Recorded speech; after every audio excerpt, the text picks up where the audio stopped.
Tommy Morrison, the former heavyweight champion who stood toe-to-toe with Lennox Lewis and George Foreman and later tested positive for HIV, died Monday. He was 44. Morrison died Sunday night at a Nebraska hospital, said Tony Holden, his longtime promoter and close friend. The family would not disclose the cause of death. In 1993, Morrison beat Foreman to win the WBO heavyweight title, only to lose it to unheralded Michael Bentt in a defeat that scuttled a showdown with Lewis. Morrison would fight Lewis a couple of years later, getting knocked out in the 6th round in Atlantic City, NJ. Morrison, nicknamed the Duke, never reached the status of such contemporaries as Mike Tyson and Evander Holyfield, but it was surely a full career. He was a prodigious puncher, whose bid to fight in the 1988 Seoul Olympics ended at the hands of Ray Mercer, who later dealt Morrison his first professional loss.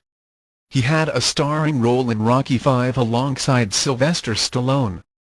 And perhaps most memorably, Morrison tested positive for HIV, when the virus still carried a significant stigma, only to declare later the test was false.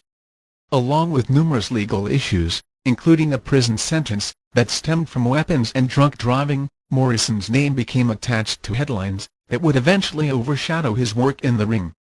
If Tommy was fighting today, he no doubt would be a world champion, Holden said. You have to look at who he was fighting in the 90s. The guys in the division were Tyson, Lennox Lewis, Riddick Bowe, Ray Mercer, George Foreman. There's no one with that talent today.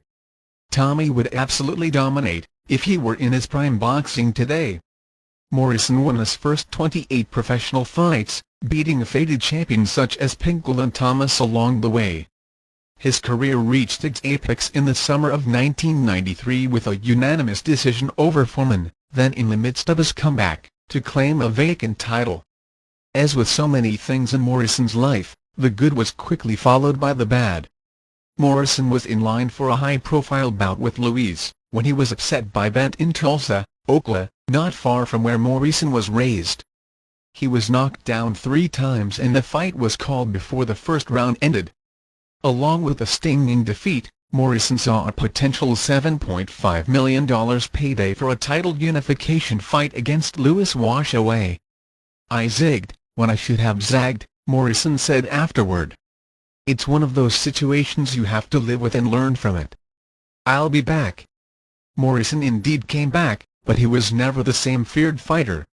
He beat a bunch of long shots and faded stars over the next couple of years, before his loss to Lewis. That fight happened in October 1995. By February, Morrison had tested positive for HIV. He'd been preparing for another fight that winter when his blood test came back positive for the virus that causes AIDS. Morrison's boxing license was quickly suspended by Nevada, and the ban was, in effect, upheld by every other sanctioning body. Morrison said at a news conference he'd never fight again, blaming his plight on a permissive, fast and reckless lifestyle.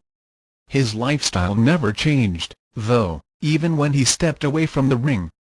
He had already run afoul of the law in 1993, when he pleaded guilty to assaulting a college student. He also dealt with weapons charges and multiple DUI incidents over the years. He was finally sentenced to 2 years in prison in 2000, and another year was added to his sentence in 2002 for violating parole.